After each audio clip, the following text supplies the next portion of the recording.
সীমান্তে প্রাণঘাতী অস্ত্র ব্যবহার না করার প্রতিশ্রুতি ভারত বাংলাদেশের মধ্যে বহুবার এসেছে, কিন্তু বাস্তব চিত্র বলছে সীমান্তে বিএসএফের গুলিতে বাংলাদেশি নিহতের ঘটনা থামছে না। চলতি বছর এখন পর্যন্ত গুলিতে নিহত হয়েছেন অন্তত 7 বাংলাদেশি। অগাস্টে আরও একজনের মৃত্যুর পর প্রশ্ন উঠছে, বারবার বৈঠক, প্রতিশ্রুতি আর আশ্বাসের পরও কেন বন্ধ হচ্ছে না সীমান্ত হত্যা? বিস্তারিত জানাচ্ছেন কামরুল হাসান। সীমান্তে আবারও গুলির শব্দ, আবারও ঝরল বাংলাদেশের প্রাণ।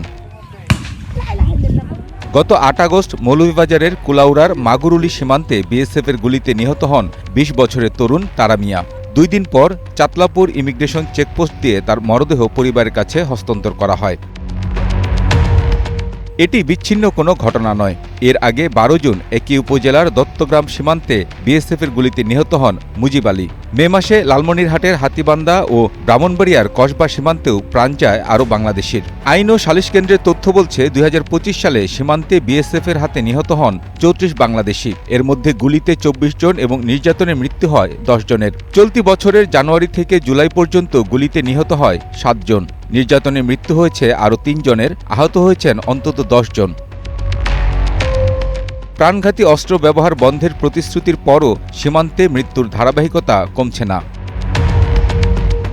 17 আগস্ট ফেনীর বিলোনিয়া জিরো পয়েন্টে বিজিবি বিএসএফের বৈঠকে পুশিন, মাদক চোরাচালান ও সীমান্ত হত্যা শূন্যে নামিয়ে আনার বিষয়টি উঠে আসে। জাতীয় সংসদেও বিষয়টি এসেছে। গত 17 জুন স্বরাষ্ট্রমন্ত্রী সালাউদ্দিন আহমদ জানিয়েছেন, প্রাণঘাতী অস্ত্রের পরিবর্তে নন লিথাল অস্ত্র ব্যবহারের প্রতিশ্রুতি দিয়েছে বিএসএফ। সীমান্তে নিরীহ বাংলাদেশি নিহতের ঘটনাকে মানবাধিকারের সুস্পষ্ট লঙ্ঘন হিসেবে উল্লেখ করেছেন তিনি। বর্ডার কিলিং হচ্ছে যদি অন্য দেশের বাহিনী কর্তৃক আমাদের সীমান্তে অথবা জিরো লাইনে এসে যদি কিলিং করে, সেটাকে আমরা বর্ডার কিলিং বলতে পারি। বৈঠকের পর বৈঠক, প্রতিশ্রুতির পর প্রতিশ্রুতি, তবুও সীমান্তে থামছে না গুলি। ফলে প্রশ্ন উঠেছে, শুধু কূটনৈতিক আশ্বাস নয়, সীমান্তে প্রাণহানি বন্ধে কার্যকর ব্যবস্থা কবে নিশ্চিত হবে? Kamrul Hasan, green news, Dhaka. দর্শক, সীমান্ত হত্যাকাণ্ড ও দুদেশের সম্পর্ক নিয়ে বিস্তারিত জানাতে নিউজরুম থেকে সরাসরি যুক্ত হচ্ছেন আমাদের সহকর্মী কামরুল হাসান। কামরুল, সীমান্ত হত্যাকাণ্ড ও দুদেশের সম্পর্ক নিয়ে আমাদের জানাবেন। সাবরিনা, আপনাকে ধন্যবাদ। সীমান্ত হত্যাকাণ্ড বাংলাদেশে একটি অন্যতম গুরুত্বপূর্ণ সমস্যা। বিশেষ করে প্রতি বছর ভারতীয় সীমান্তরক্ষী বাহিনী বিএসএফের হাতে বাংলাদেশের বিপুল সংখ্যক মানুষ মারা যায়, যারা একদমই নিরপরাধী। তাদের কোনো চেষ্টা থাকে না যে তারা অবৈধভাবে ভারতে যাবেন বা কোনো অপরাধে যুক্ত। বাংলাদেশের সঙ্গে ভারতের দীর্ঘ একটি সীমানা রয়েছে এবং এই সীমানার নোম্যান্স ল্যান্ডের পাশে বাংলাদেশের যে যারা বাস করেন বাসিন্দারা, তাদের কৃষি জমি রয়েছেন। এই কৃষি জমিতে তারা যান চাষাবাদ করার জন্য, গরু বা অন্য যে গবাদি পশু রয়েছে সেই পশুগুলো চড়ানোর জন্য। যাওয়ার পরে বিএসএফের যারা সদস্য রয়েছেন ভারতীয় সীমান্তরক্ষী বাহিনী, সেই বিএসএফের সদস্যরা বাংলাদেশের এই নিরাপরাধী মানুষদেরকে লক্ষ্য করে গুলি করেন। এই গুলিতে তারা হলো প্রাণ হারান। প্রতি বছর দেখা যায় যে 25, 30, 40 জন নিরপরাধী, যাদের কোনো অপরাধ নেই, যারা ভারতে যাওয়ার কোনো চেষ্টা করেন না বা অন্য কোনো অপরাধের সঙ্গে যুক্ত নেই, তারা এই নিরপরাধ মানুষগুলা বিএসএফের এই গুলিতে নিহত হয়। বাংলাদেশের পক্ষ থেকে দীর্ঘদিন যাবৎ ভারতের সঙ্গে যোগাযোগ করা হচ্ছে এবং প্রত্যেকটি বৈঠকে, কূটনৈতিক বৈঠকে, দুই দেশের সরকার প্রধানের যে বৈঠক হয় সেই বৈঠকগুলোতে, দুই দেশের স্বরাষ্ট্র মন্ত্রণালয়ের পর্যায়ে যে বৈঠকগুলো হয় সেই বৈঠকগুলোতে, দুই দেশের বিজিবি এবং বিএসএফের পর্যায়ের মহাপরিচালক পর্যায়ে যে বৈঠকগুলো হয় সেই বৈঠকগুলোতেও বাংলাদেশের পক্ষ থেকে অন্যতম একটি দাবি থাকে যেন সীমান্ত হত্যাগুলো বন্ধ করা হয়, যেন বিএসএফের সদস্যরা বাংলাদেশের নিরীহ নাগরিকদের বিনা বিচারে বা বিনা অপরাধে গুলি করে হত্যা না করেন। কিন্তু ভারতের পক্ষ থেকে এই বিষয়ে শুধুমাত্র প্রতিশ্রুতি দেওয়া হয়, কিন্তু এখন পর্যন্ত আমরা দেখিনি এই সীমান্ত হত্যা বন্ধ হয়েছে। বাংলাদেশের পক্ষ থেকে যেটি বারবারই ভারতের কাছে দাবি জানানো হয়, এই সীমান্তে যারা দায়িত্ব পালন করেন বিএসএফের সদস্যরা, তাদেরকে যদি এই প্রাণঘাতী অস্ত্র বা প্রাণঘাতী যে রাইফেল রয়েছে সেই রাইফেল বাদ দিয়ে হালকা অস্ত্র দেওয়া হয়, তাহলে তারা সেই অস্ত্র দিয়ে যদি গুলি করে তাহলে হয়তো আহত হবেন বাংলাদেশের নাগরিকরা, কিন্তু তাদের প্রাণঘাতী হবে না, তারা মৃত্যুবরণ করবেন। এই দাবি বাংলাদেশের পক্ষ থেকে ভারতের কাছে সবসময় জানানো হয়, কিন্তু ভারত শুধু প্রতিশ্রুতি দিয়ে যায়, কিন্তু এইটির বাস্তবায়ন করে না। এখনও দেখতে পাচ্ছি আমরা ভারতের সীমান্তরক্ষী বাহিনীরা যারা এই সীমান্তে দায়িত্ব পালন করেন, তারা ভারী অস্ত্র নিয়ে দায়িত্ব পালন করছেন। তো এই যে দুই পক্ষের শুধু দাবি এবং ভারতের পক্ষ থেকে প্রতিশ্রুতি, এটি এখন পর্যন্ত এর মধ্যেই সীমাবদ্ধ রয়েছে। ঠিক কবে নাগাদ ভারত বাংলাদেশের যে দাবি সীমান্ত হত্যা বন্ধে, সেটি বন্ধ করে এই সীমান্ত হত্যা শূন্য পর্যায়ে নিয়ে আসবে, সেটি আসলে সুনির্দিষ্ট করে কোনো ধারণা করা যাচ্ছে না। সাবরিনা, আপনাকে ধন্যবাদ।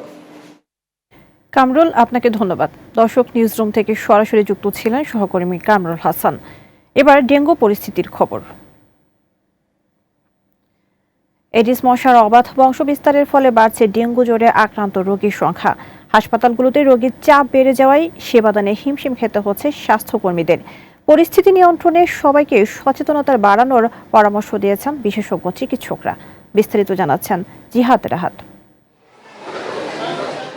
গত বছরের তুলনায় চলতি বছরের আগস্টে এডিস মশার উপদ্রব ব্যাপক মাত্রায় বেড়েছে। ফলে ডেঙ্গু জ্বর চোখ রাঙাচ্ছে নারী, শিশু, বৃদ্ধ থেকে শুরু করে সব বয়সী মানুষকে। মশার কামড়ে যেমন বাড়ছে রোগীর সংখ্যা, তেমনি বাড়ছে উদ্বেগ। প্রান্তিক পর্যায়ে চিকিৎসা না পেয়ে অনেকে ছুটছেন রাজধানীর চিকিৎসালয়ে। ভর্তি রোগীর সংখ্যা ঠেকেছে প্রায় 32,000-এ। মৃত্যুর সংখ্যাও 100 ছুঁই। কুমিল্লার থেকে আসছি, মাইয়া ডেঙ্গু জ্বর, তো মানে পরীক্ষা করছে, ওষুধ ভরে দিতেছে, মানে আগের থেকে কিছু ভালো। একটু প্রেশার লো ছিল, বাট আবার খাওয়া দাওয়া করতে পারে নাই, এখন ভালো খায়, এখন সুস্থ আলহামদুলিল্লাহ। হ্যাঁ আছে, মোটামুটি ভালো। আরও 2-1 দিন থাকতে পারলে আর ওই কি হয়, কারণ হার্টের রোগী আমি, আবার ডেঙ্গু জ্বরে শরীর দুর্বল থাকে সবরকম। আমি রিপোর্ট করছি সিবিসি, তোমার 42,000 আসছে। তো এখন গতকালকের আবার রিপোর্টটা যে হয়তো বা নিয়ে আসতে গেছে বলা যাবে, আর আজকেরটা করতে দিছি। সুস্থ হয়ে বাড়ি ফেরার চেয়ে ভর্তি রোগীর সংখ্যা বেশি, যার দরুন সেবা দিতে হিমশিম খাচ্ছেন স্বাস্থ্যকর্মীরা। রোগী যখন বেশি লোড হয়, আমাদের তো বেশি কষ্ট হয়েই যায়। পেশেন্ট নিয়ে কাজ করা কিন্তু খুব সিনসিয়ারলি কাজ করতে হয়, সেক্ষেত্রে আমাদের মানে রেস্ট হয় না। যে হারে পেশেন্ট, সেখানে আমরা স্টাফ কম, তো আমরা দেখা যায় স্টুডেন্ট নার্স দিয়ে আমরা তো সাথে থাকিয়েই ওদের কাজ সাথে নিয়ে আমাদের কাজ করতে হয়, নাহলে আমরা পারি না। লার্ভা সহ মশার বংশবিস্তার রোধে জনসচেতনতার বিকল্প নেই বলছেন এই চিকিৎসক। আমাদের এই ডেঙ্গুর সংক্রমণের যে ঊর্ধ্বগতি, এটা রোধ করতে হলে আমাদের বসবাসের জায়গাগুলোতে, আশেপাশের জায়গায় যে কোথাও যেন পানি জমে না থাকে সেদিকে খেয়াল রাখতে হবে। মানে 3 দিনের বেশি পানি কোনো ক্রমেই জমে থাকতে দেওয়া যাবে না। অসুস্থতা ঠেকাতে মশারি ব্যবহারেও তাগিদ দেন তিনি। মশারিটা নিয়ে ঘুমাতে হবে, মশারির ব্যবহার এটা আমাদের অভ্যাসে পরিণত করতে হবে। ডেঙ্গু জীবাণুবাহী মশা বেশিরভাগ কামড়ায় হচ্ছে সূর্যোদয়ের আগে পরে, সূর্যাস্তের আগে পরে। অন্তত এই সময়গুলোতে আমাদের শরীরটাকে যতটা সম্ভব যদি আবৃত করে রাখা। নিয়মিত মনিটরিংয়ে এ রোগের বিস্তার নিয়ন্ত্রণ সম্ভব বলেও মত দেন তিনি। জিহাদ রাহাত, গ্রিন নিউজ, ঢাকা। দেশের দক্ষিণাঞ্চলে আশঙ্কাজনক হারে বাড়ছে ডেঙ্গুর প্রকোপ। বাগেরহাট, বরগুনা, ভোলা, রাজশাহী, ফরিদপুর এবং বরিশালে বাড়ছে ডেঙ্গু আক্রান্ত রোগীর সংখ্যা। স্বাস্থ্য অধিদপ্তরের তথ্য মতে চলতি বছর এ পর্যন্ত সারা দেশে মোট ডেঙ্গু আক্রান্তের সংখ্যা 32,248 জন এবং প্রাণহানি ঘটেছে 88 জনের। আরও জানাচ্ছেন সুরাইয়া অনু। দক্ষিণাঞ্চলের জেলাগুলোতে ক্রমশ অনিয়ন্ত্রিত হয়ে উঠছে ডেঙ্গু পরিস্থিতি। বাগেরহাট 250 শয্যা জেলা হাসপাতালে গত 24 ঘন্টায় 15 জন সহ মোট 70 জন রোগী চিকিৎসাধীন রয়েছেন। বেডের তুলনায় রোগী দ্বিগুণ হওয়ায় বাধ্য হয়ে একই ওয়ার্ডে সেবা দেওয়া হচ্ছে নারী ও পুরুষ রোগীদের। নোংরা পরিবেশ, তার একটা ময়লা ফেলানো গাবলা নাই। ডেঙ্গু রোগী মহিলা পুরুষ করতে গেলে তো অনেক জায়গার দরকার, রোগী এত পরিমাণে, এই জন্য সব ওই ডেঙ্গু এক জায়গায় এই জন্য রাখতেছে, মহিলা পুরুষ সবই। এতে তো আর আমাদের তো চিকিৎসার প্রয়োজন। আমরা এই 6 দিন ডেঙ্গু জ্বর, গতকালকে ভর্তি হয়েছে, এখন পর্যন্ত মশারি পাইনি। বরিশাল বিভাগে চলতি আগস্ট পর্যন্ত আক্রান্ত হয়েছেন 6,114 জন, যার মধ্যে মারা গেছেন 9 জন। শেরেবাংলা মেডিকেল কলেজ হাসপাতালে গাদাগাদি করে দেয়া হচ্ছে চিকিৎসা সেবা। ডেঙ্গুর জন্য কোনো স্পেসিফিক ওয়ার্ড এখনো করা হয় নাই। আমাদের মেডিসিন ওয়ার্ডগুলোতেই ডেঙ্গু রোগীর চিকিৎসা দেওয়া হচ্ছে।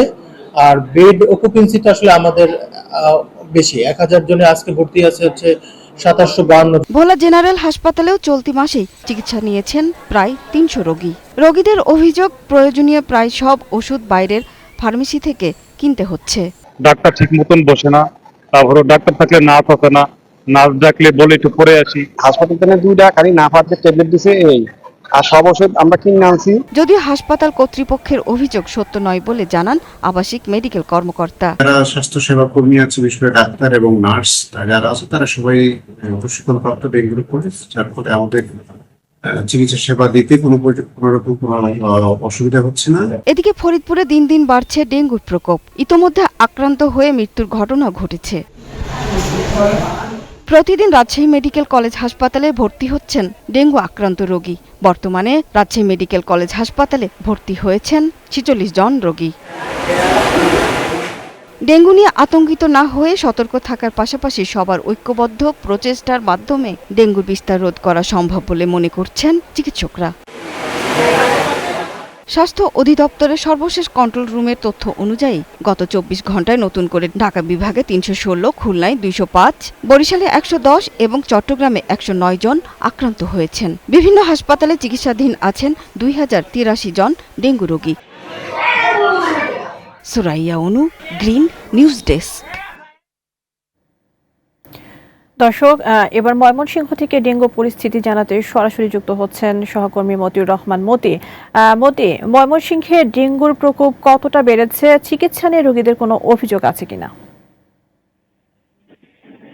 সাবরিন, আপনাকে ধন্যবাদ। আপনি জানেন যে ডেঙ্গুর প্রতাপ কিন্তু ময়মনসিংহ জেলাতে ব্যাপক আকারে তাড়িয়ে বেরিয়েছে। দীর্ঘ 1.5 মাস যাবত কিন্তু এই ময়মনসিংহ জেলায় ডেঙ্গুর প্রভাবে অনেক রোগী কিন্তু চিকিৎসাধীন রয়েছে।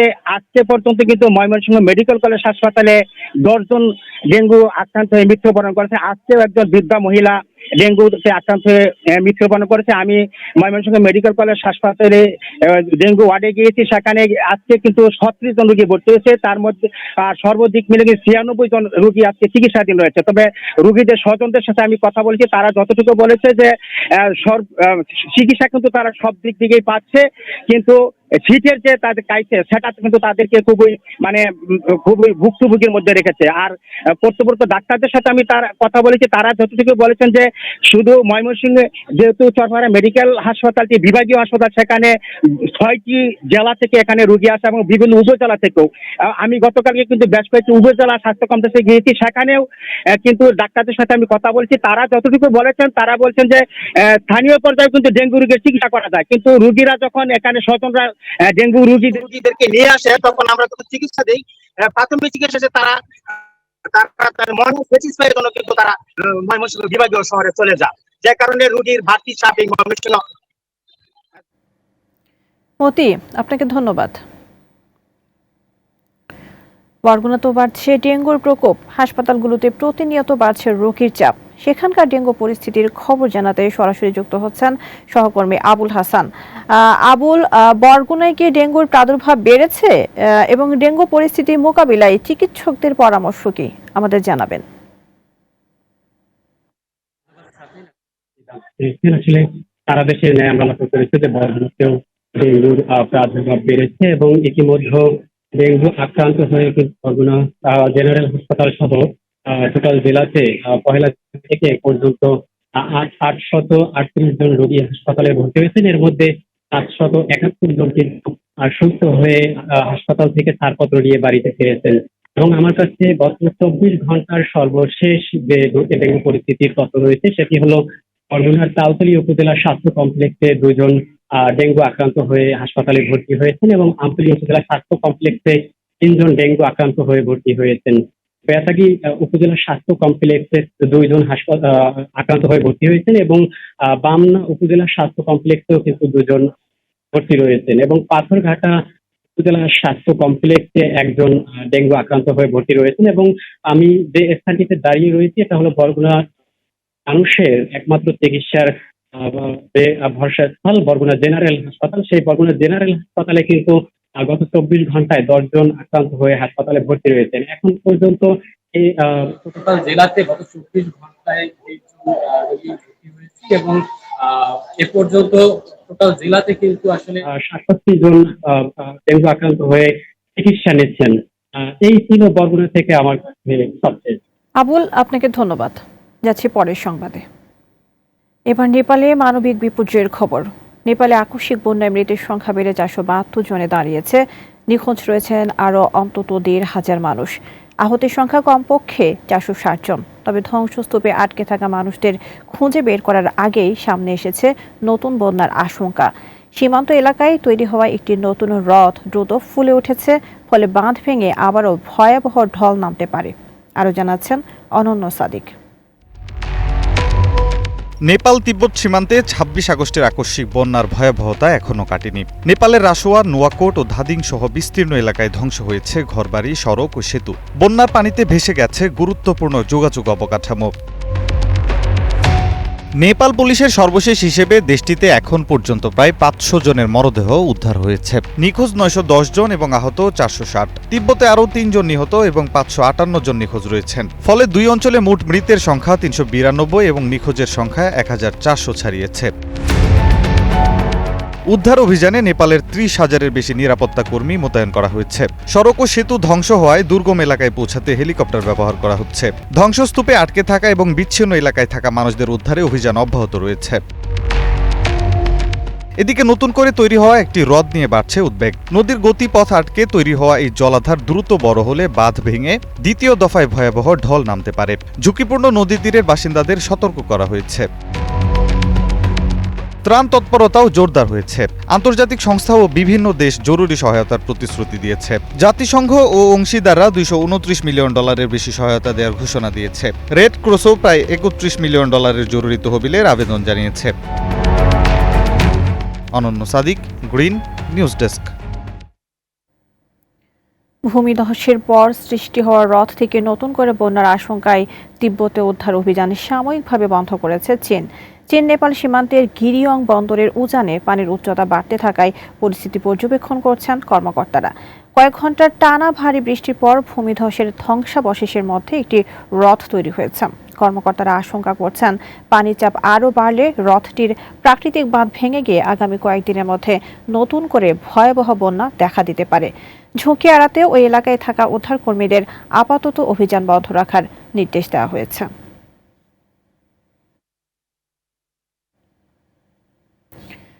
ভয়াবহ হিমবাহ ধস ও বন্যার পর এবার তিব্বতে 5 মাত্রার ভূমিকম্প আঘাত এনেছে। বৃহস্পতিবার ভূমিকম্পটি অনুভূত হয় বলে জানিয়েছে German research centre for Jio sciences.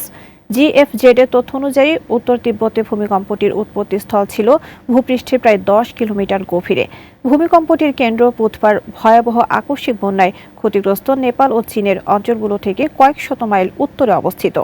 এর আগে বুধবার তিব্বতের নাগকু এলাকায় 4.7 মাত্রার আরেকটি ভূমিকম্পের খবর জানিয়েছিল চীনের ভূমিকম্প নেটওয়ার্ক কেন্দ্র। কিছুক্ষণ আগে নেপালে ভয়াবহ বন্যার সবশেষ আপডেট জানিয়েছেন বাংলাদেশি এনজিও রূপান্তরের নির্বাহী পরিচালক রফিকুল ইসলাম খোকন। দর্শক, নেপাল থেকে সর্বশেষ যে সংবাদ আমরা জানতে পেরেছি সেটি হলো যে মৃতের সংখ্যা প্রায় 500-র কাছাকাছি। এই মৃতের সংখ্যা বলতে আমরা বোঝাতে চাচ্ছি যে লাশগুলো উদ্ধার হচ্ছে সেগুলো কাউন্ট হচ্ছে। এখনো 800 থেকে 1000 মানুষ নিখোঁজ আছে। আর সরকার ইতিমধ্যে 3200-র বেশি মানুষকে উদ্ধার করেছে বিভিন্ন জায়গা থেকে। এই হলো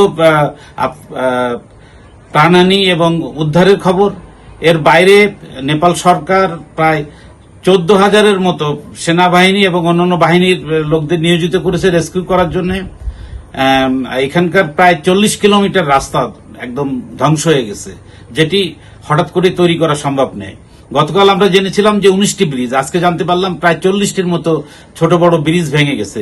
ফলে এই দুর্গত এলাকা আরো দুর্গম হয়ে উঠেছে। এই অবস্থায় নেপালের সেনাবাহিনী, সশস্ত্র বাহিনী এবং অন্যান্য উদ্ধারকারী প্রতিষ্ঠান তারা প্রাণপণ চেষ্টা চালাচ্ছেন। ত্রাণের কাজ চলছে, বিভিন্ন দেশ থেকে রিলিফ আসছে। এর বাইরে আবার নতুন করে একটি দুঃসংবাদ যেটি আমরা জানতে পারলাম সেটি হলো যে আগামী 2-3 দিনের ভিতরে অর্থাৎ 1 সেপ্টেম্বর নাগাদ আরো একটি এই ধরনের একটি অ্যাভালান্স অর্থাৎ এই ধরনের একটি ধস হতে পারে। চীনা সরকার জানিয়েছে নেপালকে, এবং এর ধরনের আরেকটি ঘটনা যদি ঘটে তাহলে মহাবিপর্যয় নেমে আসবে। এখন থেকে অবশ্য যেহেতু জানতে পেরেছে যে আগামী 1 সেপ্টেম্বর নাগাদ আরো একটি লেক বাস্ট হয়ে আবার এই ধরনের ঘটনা ঘটতে পারে, তাই নেপাল সরকার সেদিকেও লক্ষ্য রেখে প্রস্তুতি নিচ্ছে। মালয়েশিয়ায় থাকা মিয়ানমারের নাগরিকদের স্বেচ্ছা প্রত্যাবাসন শুরু হচ্ছে আগামী 29 সেপ্টেম্বর। প্রথম দফায় 1476 জনকে ফেরত পাঠাবে মালয়েশিয়া। পুরো প্রক্রিয়ায় ধাপে ধাপে 5000 মিয়ানমারের নাগরিককে দেশে ফেরানোর পরিকল্পনা রয়েছে, যাদের বড় একটি অংশ রোহিঙ্গা। তবে প্রত্যাবাসন ঘিরে মানবাধিকার ও নিরাপত্তা নিয়েও রয়েছে উদ্বেগ। আরও জানাচ্ছেন বিপ্রজিৎ চন্দ। মালয়েশিয়ায় থাকা মিয়ানমারের নাগরিকদের স্বেচ্ছা প্রত্যাবাসনের প্রথম ধাপ চূড়ান্ত করেছে দেশটির সরকার। 29 সেপ্টেম্বর প্রথম দফায় 1476 জনকে মিয়ানমারে ফেরত পাঠানো হবে। প্রথম দফার প্রত্যাবাসনে ব্যবহার করা হবে মিয়ানমারের নৌবাহিনীর 2টি যুদ্ধ জাহাজ এবং একটি হাসপাতাল জাহাজ। মালয়েশিয়ার স্বরাষ্ট্র, পররাষ্ট্র ও প্রতিরক্ষা মন্ত্রণালয় এবং জাতীয় নিরাপত্তা পরিষদের সমন্বয়ে এ সংক্রান্ত প্রস্তুতি নেওয়া হয়েছে। মালয়েশিয়ার দাবি, পুরো প্রক্রিয়া হবে নিরাপদ, সুশৃঙ্খল এবং দুই দেশের সমন্বিত পদ্ধতিতে। এদিকে মালয়েশিয়ায় মিয়ানমারের নাগরিকদের জন্য আলাদা নিবন্ধন ও যাচাই কার্যক্রম চলছে। চলতি বছর 4008 জনকে রিফিউজি রেজিস্ট্রেশন ডকুমেন্ট বা ডিপিপি কর্মসূচির আওতায় নেওয়া হচ্ছে। এর মাধ্যমে তাদের পরিচয়, নাগরিকত্ব, অভিবাসন পরিস্থিতি এবং নিরাপত্তা সংক্রান্ত তথ্য যাচাই করা হবে। গত 15 আগস্ট পর্যন্ত মালয়েশিয়ার ইমিগ্রেশন ডিপোতে আটক ছিলেন 10,388 জন মিয়ানমারের নাগরিক। তবে তাদের সবাইকে শরণার্থী হিসেবে গণ্য করা হচ্ছে না। ইমিগ্রেশন বিভাগ ও পুলিশ তাদের পরিচয় ও শরণার্থী দাবির তথ্য যাচাই করছে। মালয়েশিয়ায় নিবন্ধিত শরণার্থীদের 95%-এরও বেশি মিয়ানমার থেকে আসা। তাদের মধ্যে রোহিঙ্গার পাশাপাশি চীন, কারেন ও মন জনগোষ্ঠীর মানুষও রয়েছেন। এর আগে মালয়েশিয়া জানিয়েছিল, প্রত্যাবাসনে কারো জীবন ঝুঁকিতে পড়ার আশঙ্কা থাকলে তাকে ফেরত পাঠানো হবে না। Biprajit Chanda, green news desk. এ বিষয়ে বিস্তারিত জানাতে নিউজরুম থেকে সরাসরি যুক্ত হচ্ছেন গ্রিন টিভির যুগ্ম বার্তা সম্পাদক বিপ্রজিৎ চন্দ। বিপ্রজিৎ, মালয়েশিয়া রোহিঙ্গা প্রত্যাবাসন শুরু করেছে। বাংলাদেশে রয়েছে 10 লাখের বেশি রোহিঙ্গা। এসব রোহিঙ্গাদের প্রত্যাবাসন কেন শুরু হচ্ছে না, আপনার পর্যবেক্ষণ জানান। দেখুন, মালয়েশিয়ার রোহিঙ্গা প্রত্যাবাসনের যে কার্যক্রম সেটি 29 সেপ্টেম্বর শুরু করতে যাচ্ছে। প্রথম ধাপে 1476 জন রোহিঙ্গাকে ফেরত পাঠানো হবে। শুধু এর মধ্যে রোহিঙ্গা আছে তা না, মিয়ানমারের যে অন্য জনগোষ্ঠী তারাও কিছু কিছু মানুষ রয়েছেন, রোহিঙ্গাদের প্রাধান্যই সেখানে বেশি। এবং এই যে 5000 জনগোষ্ঠী কয়েকটা ধাপে ফেরত পাঠানো হবে, তার অধিকাংশই রোহিঙ্গা নাগরিক। এখন কথা হচ্ছে, এই কনটেক্সটে যদি ধরা যায় যে বাংলাদেশেও রোহিঙ্গা রয়েছে, তাদের প্রত্যাবাসন কেন শুরু হচ্ছে না? সো আমরা দেখেছি 2017 সালে যখন মিয়ানমারে ম্যাসিভ একটা জেনোসাইড হয়, তখন রোহিঙ্গারা প্রাণ ভয়ে কিন্তু সীমান্ত পাড়ি দিয়ে কক্সবাজারের উখিয়া সহ নানা প্রান্তে ঢুকে পড়ে এবং সব মিলিয়ে বাংলাদেশে 10 লাখের কাছাকাছি রোহিঙ্গা এখন বসবাস করছে। এবং সম্প্রতি কিন্তু বাংলাদেশ সরকার মিয়ানমার সরকারের কাছে রোহিঙ্গার যে লিস্ট বা তালিকাটি পাঠিয়েছিল, সেটি যাচাই বাছাই শেষে মিয়ানমার সরকার জানিয়েছে তারা 3 লাখের কিছু বেশি রোহিঙ্গাকে তারা তাদের নাগরিক বলে স্বীকৃতি দিয়েছে। বাকিটা তারা দাবি করছে, অর্থাৎ বাকি যে 7 লাখ রয়েছেন তাদেরকে তারা বাংলাদেশের নাগরিক হিসেবে দাবি করছেন। কিন্তু এখানে একটি নেগোসিয়েশনের ব্যাপার থেকে যায়, কারণ আমরা জানি 2017 সালে যারা সীমান্ত পাড়ি দিয়ে বাংলাদেশে এসেছিলেন তাদের অধিকাংশই বা বলা চলে সবই কিন্তু রোহিঙ্গাই। এবং মিয়ানমার এখন 1/3 মানুষকে রোহিঙ্গা বা নিজেদের নাগরিক বলে স্বীকার করছে। তো এই জায়গাটিতে প্রত্যাবাসনের বড় একটি প্রশ্ন রয়ে গেছে, কারণ আমরা গত ঠিক 9 থেকে 10টি বছর ধরে দেখেছি বাংলাদেশ সরকারের থেকে বারংবার রোহিঙ্গা প্রত্যাবাসনের জন্য মিয়ানমারের সাথে যোগাযোগ করা হয়েছে। জাতিসংঘ সহ আন্তর্জাতিক সংস্থাগুলোকে বারবার বলা হয়েছে, বিশ্ব সম্প্রদায়কে বারবার বলেছেন তৎকালীন প্রধানমন্ত্রী যখন তিনি জাতিসংঘের অধিবেশনে যোগ দিয়েছেন, সেই জায়গাটিতে বলা হয়েছে। অর্থাৎ বাংলাদেশের সাথে বাংলাদেশ এটি নিয়ে বারবার নেগোশিয়েট করার চেষ্টা করলেও সেটি হয়নি, কারণ জাতিসংঘের নিরাপত্তা পরিষদ যদি কোনো অ্যাকশন এখানে নিতে চায়, নিরাপত্তা পরিষদের সদস্যদের সর্বসম্মতিক্রম প্রয়োজন হয়। এবং নিরাপত্তা পরিষদে কিন্তু চীন এবং রাশিয়ার মতো শক্তিশালী সদস্যরাও রয়েছেন, যাদের মিয়ানমারের সঙ্গে স্বার্থ সংশ্লিষ্ট সম্পর্ক বা যোগাযোগ রয়েছে। তো তারা জাতিসংঘকে কোনো অ্যাকশন নেয়ার যে জায়গাটি তৈরি করার থেকে তারা বিরত রেখেছেন। তো সব কিছু মিলে বাংলাদেশ সরকারকে নেগোসিয়েশন চালিয়ে যেতে হবে এবং সেই নেগোসিয়েশনের এক পর্যায়ে রোহিঙ্গা প্রত্যাবাসন শুরু হবে বলে আশা করা যায়। বিপ্রজিৎ, আপনাকে ধন্যবাদ। সৌদি আরবে চলছে নতুন ওমরা মৌসুম। বিশ্বের বিভিন্ন দেশ থেকে প্রতিদিনই মুসল্লিরা মক্কা ও মদিনায় আসেন পবিত্র ওমরা পালনের উদ্দেশ্যে। সৌদি হজ ও ওমরা মন্ত্রণালয়ের তথ্য অনুযায়ী নতুন মৌসুম শুরুর পর প্রথম দিকের সময়ে 9,31,000-এর বেশি মানুষ ওমরা ভিসায় দেশটিতে প্রবেশ করেছেন। একই সময়ে বিদেশ থেকে সৌদিতে আসা মোট ওমরা যাত্রীর সংখ্যা ছাড়িয়েছে 12,70,000। তাদের 75% আকাশপথে এবং 25% স্থল ও সমুদ্র পথে সৌদিতে পৌঁছেছেন। পাকিস্তান থেকে সবচেয়ে বেশি প্রায় 2 লাখ মানুষ ওমরা করতে এসেছেন। এরপর রয়েছে ইন্দোনেশিয়া ও ইরাক। বিশ্বের বিভিন্ন প্রান্তের মুসল্লিদের সেবা দিতে সৌদি কর্তৃপক্ষ বাড়িয়েছে প্রস্তুতি ও ব্যবস্থাপনা। এ বিষয়ে গ্রিন টিভিকে বিস্তারিত জানিয়েছেন সৌদি প্রবাসী সাংবাদিক জাহাঙ্গীর আলম হৃদয়। সৌদি আরবের মক্কা আছে এই মুহূর্তে, এবং মক্কায় আপনারা দেখতে পাচ্ছেন লক্ষ লক্ষ বিভিন্ন দেশের নাগরিকরা উমরা করতে এসেছেন, এবং এই পর্যন্ত মক্কায় প্রায় 1.5 কোটিরও বেশি কিন্তু উমরা পালন হয়ে গেছে। এবং পাশাপাশি প্রতিনিয়ত বিভিন্ন দেশ থেকে বাংলাদেশ, ভারত, পাকিস্তান এবং ইন্দোনেশিয়া, সৌদি আরব নাগরিক সহ বিভিন্ন দেশের নাগরিক কিন্তু উমরা পালনের জন্য মক্কায় আসতেছে, এবং প্রতিনিয়ত নারী এবং পুরুষে মক্কায় এসে তারা তাদের যে মনের বাসনা এবং আল্লাহর দরবারে তারা বলতে পারছেন, বিশ্ব শান্তির জন্য সবাই দোয়া করছেন। এবং পাশাপাশি এখানে আপনারা দেখতে পাচ্ছেন যে প্রতিনিয়ত মক্কার মধ্যে আল্লাহর ঘরে এসে সবাই হাজির হচ্ছেন। আমরা নিজেরা এসেছি, এবং পাশাপাশি এখানে যারা আসছেন প্রত্যেকে চাচ্ছেন যার যার দেশে যেন শান্তি বজায় থাকে এবং লাব্বাইক আল্লাহুম্মা লাব্বাইক ধ্বনিতে মুখরিত থাকে মক্কা নগরী। এবং আপনারা দেখতে পাচ্ছেন লক্ষ লক্ষ মানুষ এই মক্কা নগরীতে এই মুহূর্তে আছে, এবং প্রত্যেকের মনে আশা কথা বলছেন। সৌদি আরবের রিয়াদে ভয়াবহ অগ্নিকাণ্ডে নিহত আত্রাই, নলডাঙ্গা ও বাগমারার নিহতদের জানাজা শেষে মরদেহ দাফন করা হয়েছে। এ সময় স্বজনদের আহাজারি আর কান্নায় ভারী হয়ে ওঠে চারপাশ। এর আগে গত 9 আগস্ট রিয়াদের মুসা সানাইয়া শিল্প এলাকায় একটি সোফা কারখানায় অগ্নিকাণ্ডে প্রাণ হারান 16 জন প্রবাসী বাংলাদেশি। প্রতিনিধিদের পাঠানো প্রতিবেদন জানাচ্ছেন জেরিন জামান। শুক্রবার সকালে নওগাঁর আত্রাই মোল্লা আজাদ মেমোরিয়াল সরকারি কলেজ মাঠে অনুষ্ঠিত হয় সৌদি আরবের রিয়াদে অগ্নিকাণ্ডে নিহত 7 প্রবাসীর জানাজা। জানাজা শেষে মরদেহগুলো স্বজনদের কাছে হস্তান্তর করা হয়। নিহতরা হলেন করিমউদ্দিন, সুমন, মোহন, রুবেল, ফরিদ, সোহেল রানা ও আব্দুল জলিল। নাটোরের নলডাঙ্গার মহিষডাঙ্গা গ্রামে দাফন করা হয়েছে রবিউল ইসলাম হৃদয়কে। এ সময় স্বজনদের আহাজারিতে ভারী হয়ে ওঠে চারপাশ। সে অসহায় বাবা মা কাছে ঋণ পাতি করে সে সৌদিতে গেছে 21 সালে। সামনে কার্তিক মাস সালে 5টি বছর হবে। কাগজপাতি হচ্ছে হয় না, অনেকে টাকা নেয়, কাগজপাতি হয় না। সে দীর্ঘায়িত হয়ে অনেক জায়গায় কাজ করে, টাকা পায় না। সেখানে তারা যে আকামও পায় না, সেক্ষেত্রে তারা কি করে, তাদের জীবিকার তাগিদে ঋণ করে যায় তারা, সেখানে যে তারা সোফা কারখানায় চাকরি করে। দারিদ্র বিমোচনের দিক দিয়ে যদি সরকার একটু অর্থনৈতিক সহায়তা তার একটু বাড়িয়ে দেয়, তাহলে হতাশাগ্রস্ত পরিবারগুলো হতাশা থেকে বেরিয়ে এসে আবার রেমিটেন্স যোদ্ধা হিসেবে তাদের সন্তানকে বিদেশে পাঠানোর ক্ষেত্রে একটু উৎসাহ পাবে। অন্যদিকে রাজশাহীর বাগমারা উপজেলার শ্যামল উদ্দিন মাঝির দাফন সম্পন্ন হয়েছে। জানাজা শেষে পারিবারিক কবরস্থানে তাকে দাফন করা হয়। সৌদি আরবের রিয়াদের মুসা সানাইয়া শিল্প এলাকায় একটি সোফা কারখানায় ভয়াবহ অগ্নিকাণ্ডে প্রাণ হারান 16 বাংলাদেশি কর্মী। গত 9 আগস্টের ওই ঘটনায় আঙুলের ছাপ পরীক্ষার মাধ্যমে পরিচয় শনাক্ত হওয়া 9 জনের মরদেহ বৃহস্পতিবার দেশে পৌঁছায়।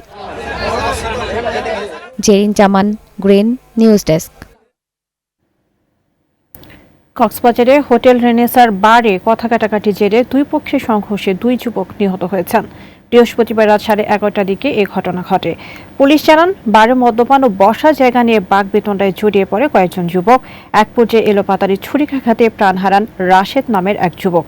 নিহত রাশেদের লোকজন অপর গ্রুপের সুলাইমানকে ধরে মারধর করে পুলিশের হাতে তুলে দেয়। গুরুতর আহত অবস্থায় হাসপাতালে নেওয়ার পথেই তার মৃত্যু হয়।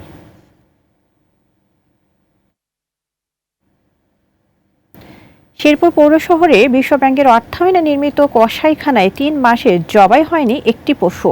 দূরত্ব ও বাড়তি পরিবহন খরচে সেখানে যেতে আগ্রহী নন কসাইরা। তবে পৌর কর্তৃপক্ষ ও প্রাণী সম্পদ অধিদপ্তর বলছে, কসাইখানাটি দ্রুত চালু করার ব্যবস্থা গ্রহণ করা হয়েছে। সেলিম শাহীর প্রতিবেদন জানাচ্ছেন সুরাইয়া অনু। সীমান্তবর্তী জেলা শেরপুরে বিশ্বব্যাংকের অর্থায়নে নির্মাণ করা হয় আধুনিক কসাইখানা। প্রায় 3 মাস আগে পৌর কর্তৃপক্ষের কাছে কসাইখানাটি হস্তান্তর করা হলেও এখনও তালাবদ্ধ পড়ে আছে। প্রায় 11 কোটি টাকা ব্যয়ে নির্মিত স্থাপনাটি। কসাইখানাটি শহর থেকে প্রায় 3 কিলোমিটার দূরে হওয়ায় সেখানে যেতে নারাজ স্থানীয় কসাইরা। এখানে মনে করেন এখন হঠাৎ করে আলামগুরু ওখানে নিয়ে যাওয়া, আবার নিয়ে এটা ভাই সম্ভব না। এই তিন পিলখানা যদি জায়গা ভাই আমার ক্ষতি হবো এর আঙ্গ ভাবতে আমল তো আমরা এই জায়গায় ব্যবসা করে খাইতে আসি। ওই এক কোনার মধ্যে দিয়েছে এক ময়লার মধ্যে, তার মধ্যে কোনো নাচ ছাড়া ঘর, উন থেকে একটা গরু আমরা বাজার সিল্লা ফেলে নিয়ে আমু। কাস্টমার তো অপারেশন করতেই পারে যে এত দূরত্ব না তোমরা গরু নিয়ে আইছো, কি গরু নিয়ে আইছো। আধুনিক এই কসাইখানায় স্বাস্থ্যসম্মতভাবে মাংস প্রক্রিয়াজাত করে ভবিষ্যতে বিদেশে রপ্তানিরও পরিকল্পনা রয়েছে। তবে কসাইখানাটি চালুর পুরো বাস্তবায়নের দায়িত্ব পৌরসভার বলে জানিয়েছেন জেলা প্রাণী সম্পদ কর্মকর্তা। শেরপুরে একটি আন্তর্জাতিক মানের কসাইখানা নির্মিত হয়েছে, পাশাপাশি শেরপুর জেলার জনসাধারণ যেন নিরাপদ মাংস খাইতে পারে এই একটা উদ্দেশ্যেও এখানে কসাইখানা নির্মাণ করা হয়েছে। এটা ইতিমধ্যে ট্রায়াল সম্পন্ন হয়েছে এবং এই কসাইখানাটি পৌরসভার কাছে হস্তান্তর করা হয়েছে। স্থানীয় কসাইদের সঙ্গে আলোচনা করে সমস্যা সমাধানের আশ্বাস দিয়েছেন পৌর প্রশাসক। জেলা পানি সম্পদ দপ্তর, শেরপুর পৌরসভা এবং কসাই এই তিন শ্রেণীর মানুষ একসাথে বসে কিভাবে কসাইখানাটাকে আমরা ভালোভাবে চালাতে পারবো বা কি করলে কসাইরা এখানে আসবে সেই সংক্রান্ত একটা সভা আমরা করব। সমন্বিত আলোচনার মাধ্যমে দ্রুত জটিলতার সমাধান করে সচল করা হবে কোটি টাকার এই সরকারি সম্পদ, দাবি সংশ্লিষ্টদের। সুরাইয়া অনু, গ্রিন নিউজ ডেস্ক। বাজারে নিত্যপণ্যের দামে খুব একটা পরিবর্তন নেই। মুরগি, ডিম ও মাছ সবই বিক্রি হচ্ছে আগের উচ্চ মূল্যে। রাজধানীর বাজারে সবজি কিনতে হলে গুনতে হবে কমপক্ষে কেজি প্রতি ৮০ টাকা। মুরগির বাজারেও দামে তেমন পরিবর্তন নেই। ব্রয়লার মুরগি কেজি ১৯০ ও সোনালী ৩২০ টাকা। ফার্মের ডিম ডজন ১৫০ টাকা। মাছের বাজারেও স্বস্তি নেই। তেলাপিয়া ২৫০ থেকে ২৬০, পাঙ্গাস ২৩০ থেকে ২৫০ এবং রুই কাতল ৩৮০ থেকে ৪২০ টাকা কেজি। বিক্রেতারা বলছেন সরবরাহ ও চাহিদার উপর নির্ভর করেই প্রতিদিন দাম কম বেশি হচ্ছে।